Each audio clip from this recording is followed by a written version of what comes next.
Hello, I am Dr. Sarika, pediatrician from Sardar Patel Medical College, Bikaner, and I am here with a video and I will tell you how we differentiate between intravascular and extravascular hemolysis.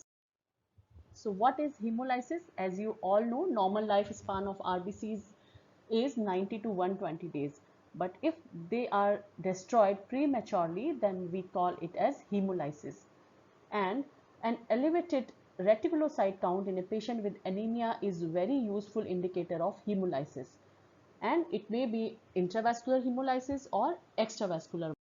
So now look at the various laboratory findings of both types of hemolysis. So if we look at the routine blood film, there is polychromatophilia. Why? Because there is excessive release of immature cells, immature red cells, that is called reticulocytes, from the bone marrow into the blood as a response to increased lysis of the red blood cells. So these reticulocytes are stained very dark from certain dyes. So this is called polychromatophilia.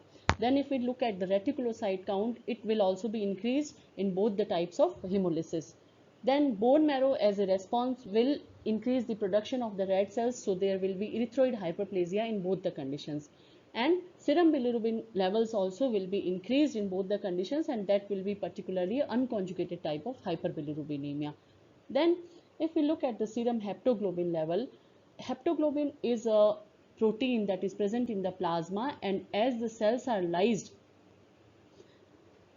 because of any agent, if red cells are lysed, this the hemoglobin will be released and this haptoglobin will bind to the free hemoglobin, and there will be formation of haptoglobin hemoglobin complex, and that complex is cleared by the phagocytic system of the body. So as the lysis is occurring in the vascular compartment in cases of intravascular hemolysis, it will be essentially absent in cases of intravascular hemolysis, and serum haptoglobin levels are decreased or may be absent in cases of extravascular hemolysis. Then plasma hemoglobin, if we see, it will be normal to increase in cases of extravascular hemolysis, because though the lysis is mainly occurring in the extravascular space, but some may be released in the vascular compartment, so the levels may be increased in cases of extravascular also, but the levels of plasma hemoglobin will be very much increased in cases of intravascular hemolysis. Then similarly, the lactate dehydrogenase level, particularly the type 2, will be increased in both the conditions, but the levels will be very much increased in cases of intravascular hemolysis. Urine bilirubin level will be absent in both because unconjugated bilirubin is hydrophobic and it is not passed in the urine. Then urine hemosiderin level. What is urine hemosiderin? The source of urine hemosiderin is hemoglobinuria. So the renal tubular cells reabsorb the hemoglobin, and that is processed in the form of hemosiderin. And when the renal tubular cells are sloughed off from the tubule, then that is passed in the urine. So it indicates a massive lysis of cells, and that can be seen, that massive lysis in the vascular compartment.